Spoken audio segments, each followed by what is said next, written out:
কেতল আৰু জনেশ্বৰ দুধনৈ এইপিনে চাই কেনে ক'লে হ'ব আনহাতে সকলো ইতিমধ্যে দেখা গ'ল বুলি উল্লেখ কৰা হৈছে। একেদৰে আৰু এটা বাতৰি আমি আপোনালোকক জনাওঁ। অসমত কওকচোন নিউজটো নহয় চবেই শুনব এৰবাৰে চাব চবেই পাব। আৰু এটা বাতৰি আমি আপোনালোকক জনাইছোঁ। অসমত যিটো কানুন শিল্পী জুবিন দা তেখেতৰ মৃত্যু এতিয়ালৈকে ন্যায় পোৱা নাই ৰাইজে, কিন্তু ইয়াৰ মাজতে অদ্ভুত কথা কৈ এইবাৰ জেলত বহিল শিখা শৰ্মা আৰু তেখেতৰ বিৰুদ্ধে ইতিমধ্যে বহু কিছু গুৰুত্বপূৰ্ণ আৰোপ কৰিছে।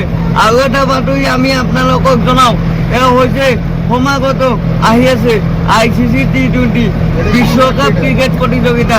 ভাৰতীয় দল ইতিমধ্যে সাজু হৈছে। আমাৰ শেষৰ বাতৰিটো হৈছে 11 ফেব্ৰুৱাৰী। 11 ফেব্ৰুৱাৰীৰ পৰা আৰম্ভ হ'ব হাইস্কুলৰ উচ্চতৰ মাধ্যমিক মেট্ৰিক পৰীক্ষা। আমাৰ মাইনকাষ্টৰ বাছৰ জনতা আপোনালোকৰ ল'ৰা ছোৱালী যাতে এইবাৰ ভালভাৱে পাছ কৰে দোৱা কৰি বিদায় লৈছোঁ।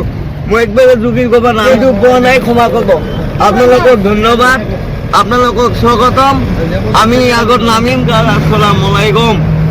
এই কোকৰাঝাৰৰ ঘটনা আমি জানি না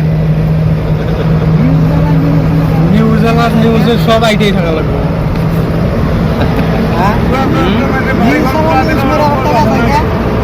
এটা তো খুব খারাপ কথা। আমার বাড়ির বউলে তো তুমি কইর বল না।